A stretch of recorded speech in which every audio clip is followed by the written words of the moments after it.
కంటి అద్దాల నుండి శాశ్వత విముక్తి పొందండి. లాసిక్ సర్జరీ 14,000 మాత్రమే. వివరాలకు సంప్రదించండి. మనోజ్, నువ్వు నా బిడ్డవి. లక్ష్మీ ప్రసన్న, విష్ణువర్ధన్ బాబు, మనోజ్ కుమార్. నిన్ను ఎలా పెంచానురా నేను? అందరికంటే నిన్నే గారాభంగా పెంచానురా. నీకే ఎక్కువ ఖర్చు పెట్టి చదివించాలని ప్రయత్నం చేశానురా. నువ్వు ఏది అడిగినా నేను నీకు ఇచ్చానురా. కానీ ఈ రోజున నువ్వు చేస్తున్న పని బిడ్డల గుండెల మీద తంతారంటారే, అలా తన్నేవరా. మనసు ఆవేదనతో కింగిపోతుందిరా. నేను మీ అమ్మ ఏడ్చుకుంటున్నావురా. జర్నలిజం ఉన్నది లేనిది, లేనిది ఉన్నట్టు రాస్తున్నారా. నువ్వు నన్ను కొట్టడం ఏంట్రా? నా బిడ్డ నన్ను తాకలా. ఇద్దరం ఘర్షణ పడ్డాం కొన్ని కారణాల వల్ల. ప్రతి ఫ్యామిలీలోనూ ఉంటాయిరా ఇవి. లేనివాడు ఎవరైనా ఉంటే ప్రపంచంలో ఒకరున్నారేమో, 1% ఉంటుందేమో. అటువంటి వాళ్ళ ఇంటికి వెళ్ళి కాళ్ళు గడిగి నిద్ర పూసుకోవచ్చు. భారత భాగవత రామాయణాలు చూసావు కదరా. ఏమిటిది? మీ అమ్మ ఎంత కుమిలిపోతుంది ఈ రోజున హాస్పిటల్ చేరింది. నీ వల్ల హాస్పిటల్ చేరుతాను.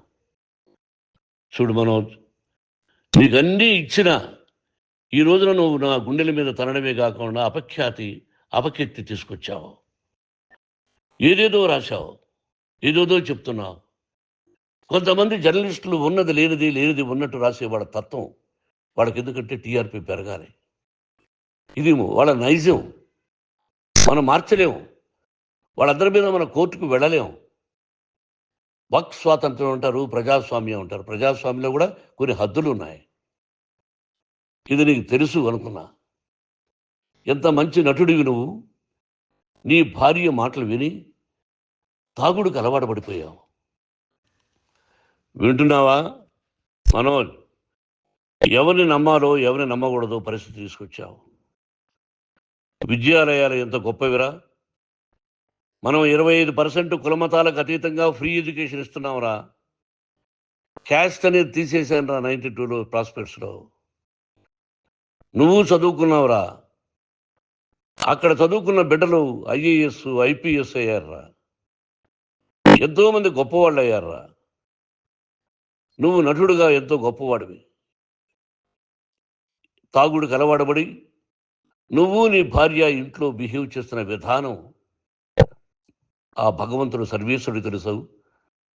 భగవంతుడు చూస్తున్నాడు రా. నేను తప్పు చేసినా, నువ్వు తప్పు చేసినా, ఎవరు తప్పు చేసినా. ఎంత అవకాశం ఇచ్చావు మాట్లాడుకునేదానికి అందరికీ.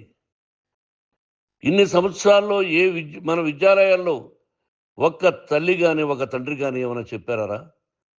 ఆ బిడ్డలు మన బిడ్డలు రా. మీరెంతో నాకు అక్కడ ఉన్నవాడు కూడా నా కూతుర్లు, నా కుమారులు. ఎంతమందికి ఫ్రీ ఎడ్యుకేషన్ ఇస్తున్నావు. వాడి దగ్గర ఏది ఆశించరా. నువ్వు ఎందుకు ఇలా తయారైపోయావు? ఎందుకు ఇంట్లో ఉండే పని వాళ్ళందరినీ కొడుతున్నావు? పనివాడు వాడు పని చేసుకోవడానికి మన ఇంటికి వచ్చాడు రా. ఆ పనివాడిని కొట్టడం చాలా మహాపాపంరా. నేను వేరురా. నేను దండించడం వేరురా. నేను ఎవరిని ఆ చిన్న వాళ్ళని కొట్టి ఇచ్చేసి చేయలేదురా.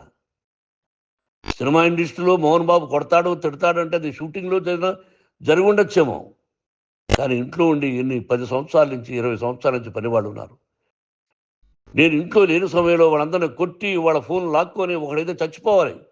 వాడు పోలీస్ కంప్లైంట్ ఇచ్చి ఉండొచ్చు. నేను వద్దు అని వాడిని బతిమాలాడు. పోలీస్ కంప్లైంట్ కూడా ఇవ్వడా. ఇంకైనా నువ్వు నీ భార్య మారి బయట ఉండండి రా అన్నాను నేను.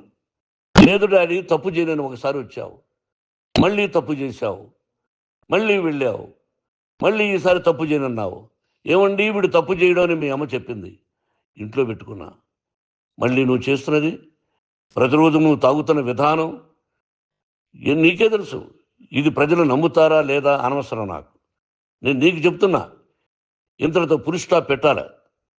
3 రోజుల నుంచి రకరకాలుగా రాస్తున్నప్పుడు నా మనసు ఆవేదనతో ఉంది. మళ్ళీ చెప్తున్నా, Mohan Babu university is greater than temples. Greater than temples. బిడ్డలను కాలేజీలో చేర్చుకునే ముందు చెప్తారు, అన్నయ్య ఎంత ఉంది యూనివర్సిటీ రూల్స్, ఇది మా పద్ధతి, మీకు ఇష్టమైతే చేర్చండి, గవర్నమెంట్ బిడ్డల్ని గవర్నమెంట్ ఏమి ఇస్తుందో ఇంత పర్సంటేజీ వాళ్ళకు కూడా మీ దగ్గర ఎందుకు డబ్బు తీసుకుంటున్నాం అంటే దానికి అర్థం పరమార్థం చెప్పాము. దొంగతనంగా తీసుకోలేదు, ప్రతి దానికి చెక్కులు ఉన్నాయి, అది అకౌంట్ ఉంది.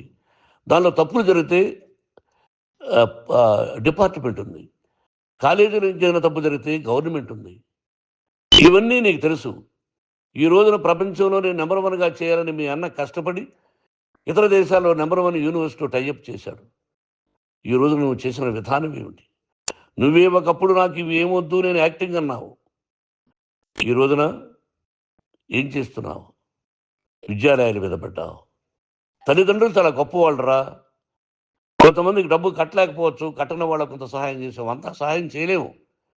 బ్యాంకుల్లో డబ్బు కట్టాలి, లెక్చరర్స్కి డబ్బులు ఇవ్వాలి, యూనివర్సిటీ బ్రహ్మాండంగా నడపాలంటే మంచి లెక్చరర్స్ కావాలి. ఇవన్నీ తెలిసి చేస్తున్నావురా 32-33 సంవత్సరాల నుంచి. అది పక్కన పెడితే అందరినీ కొట్టడానికి వస్తావు, మీ అన్నం తిడతావు. ఒక వ్యక్తి వినయ్ గారనే ఆయన వ్యక్తి హెల్ప్ చేయడానికి వస్తే ఆ వినయ్ చంపేస్తాను వాడు అన్నావు. ఇవన్నీ ఎంత తప్పురా? అంటే మీ నాన్నగారికి ఎవరు సహాయం చేయడానికి వస్తే చంపేస్తానంటావు, మీ అన్నను చంపేస్తానన్నావు. చంపరా చూద్దాం మీ అన్న, నేనే అన్నా. తాకరా నీ ధైర్యం ఉంటే అన్నా. ఎంతమందిని చంపాలనుకుంటున్నావు, ఎంతమందిని చేయాలనుకుంటున్నావు, నువ్వు ఏం సాధించాలనుకుంటున్నావు? ఆలోచించుకో. ఈ ఇంట్లోకి అడుగు పెట్టడానికి నీకు అధికారం లేదు. ఇది నా కష్టార్జితం. మా నాన్నగారు 10 రూపాయలు 10 పైసలు కూడా ఇవ్వలేదురా, మంచి జన్మనిచ్చాడు మా నాన్నగారు. మద్రాసుకు వెళ్ళి వీధుల్లో అడుగు తిన్నాను రా, ఒక పూట కూడా భోజనం లేకుండా అడుగు తిన్నాను రా. న్యాయంగా మోహన్ బాబు తిడతాడు కొడతాడంటారు కానీ మోసగాడని అనలేదురా. నీట్ పార్లమెంటేరియన్గా బయట వచ్చాను రా. నువ్వు నా పరువు ప్రఖ్యాతులు మంట కలిపావు. ఏమిటి నేను చేసిన అన్యాయం? నీకు జన్మనిచ్చాను, అదా నేను చేసిన పాపం. అందుకే ఇది నా ఇల్లు అన్నావు. నువ్వు నీ ఇల్లు కాదు, నీ కష్టార్జితంతో నువ్వు సంపాదించుకున్న ఇల్లు నీది. ఇది నా డబ్బు, నా కష్టార్జితం. నా కష్టార్జితంలో నేను పిలిస్తేనే మీరు ఇంట్లోకి రావాలి. అటువంటిది పోగొట్టుకున్నావు నువ్వు. ఆస్తులు అంటావా, ముగ్గురికి సమానంగా రాయాలా లేదా అది నా ఇష్టం. ఆస్తులు ఇస్తానా, లేకపోతే గంగపాలు చేస్తానా, లేకపోతే ఎవరికైనా దానధర్మాలు చేస్తానా, అది నాకు సంబంధించిందిరా, నా కష్టార్జితం రా. మీరు చేస్తున్న విధానం గుణగణాలు కావాలరా. మందు తాగచ్చురా, ఎంత తాగాలి? నేను కూడా 1 or 2 పెగ్స్ తీసుకుంటా. ఇది తప్పు కాదు, జనానికి తెలియాలి, నా డబ్బు ఇది. తాగి ఎవరిని కొట్లా, తాగి నేను తింటున్నా, అది ప్రజలకు అక్కర్లా. నేను తప్పు చేస్తేనే ప్రజలకు కావాలా. ఇవన్నీ ఉన్నాయిరా, ఇవన్నీ తెలుసుకో. జర్నలిస్ట్ సోదరులారా, మీకు నా గతాన్ని తెలుసు, నా భవిష్యత్తు, నేను ఎక్కడి నుంచి వచ్చాను కూడా మీకు తెలుసు. ఈ రోజున మీరు రాస్తున్న విధానం, నా బిడ్డ నన్ను కొట్టాడన్నారు, ఎంత తప్పు. ఈ రోజున నా బిడ్డ మీద కోపంతో అవును చెప్పచ్చు, కాదు, వాడు నా మీద చెయ్యెత్తలేదు. నేను ఘర్షణ పడ్డాం. ఘర్షణ వేరు, కొట్టుకోవడం వేరు. గాయాలతో హాస్పిటల్కి వచ్చి కుంటుకుంటుగా నడిచాడు. మళ్ళీ ఏమని పోలీస్ స్టేషన్కి వెళ్ళి చెప్పాడు. ఎవరో 2 ఉన్నారు, వాళ్ళిద్దరూ నా మీద దాడి చేశారన్నాడు. నా ఇంట్లో పనిచేస్తున్న వ్యక్తుల గురించి పోలీస్ స్టేషన్కి వెళ్ళి చెప్పవలసిన అవసరం అతనికి లేదు, హక్కు లేదు. పోలీస్ డిపార్ట్మెంట్ కూడా తెలుసుకోవాల్సిన విషయం. నా ఇంట్లో ఉండే వర్కర్స్ మీద నేను కంప్లైంట్ ఇవ్వాలి. నువ్వు పర్మిషన్ లేకుండా నా ఇంట్లోకి నువ్వు చొరబడి ఇల్లు నాదంటూ ఇంట్లో పనిచేస్తున్న వర్కర్స్ మీద కంప్లైంట్ ఇచ్చావు. అది ఎంతవరకు పోలీసు న్యాయమో రూల్సో చూద్దాం. పోలీస్ డిపార్ట్మెంట్ ఇంటికి వచ్చింది, వాళ్ళకి రాశాను ఉత్తరం, అయ్యా నేను సీనియర్ సిటిజన్ని, నాకు రక్షణ లేకుండా ఉంది, నా బిడ్డ వల్ల నా ఇంట్లో నుంచి నా బిడ్డను పంపించేసి ఇది నా ఇల్లని. వాళ్ళు నాకు సమాధానం ఇవ్వలేదు. ఇవ్వకపోగా ఎవరిని పట్టించుకోలేదు. ఇప్పుడు పోలీసు వాళ్ళు వచ్చి ఏమండి రూల్స్ ప్రకారం నా బిడ్డ ఇంటికి రాకూడదంటే మాకు హయ్యర్ డిపార్ట్మెంట్, హయ్యర్ అథారిటీ వాడు ఫోన్ చేశారు, మీరు ఎవరిని స్టాప్ చేయొద్దండి, బయట నుంచి ఎవరైనా వస్తే వాళ్ళని స్టాప్ చేయండి అన్నారు.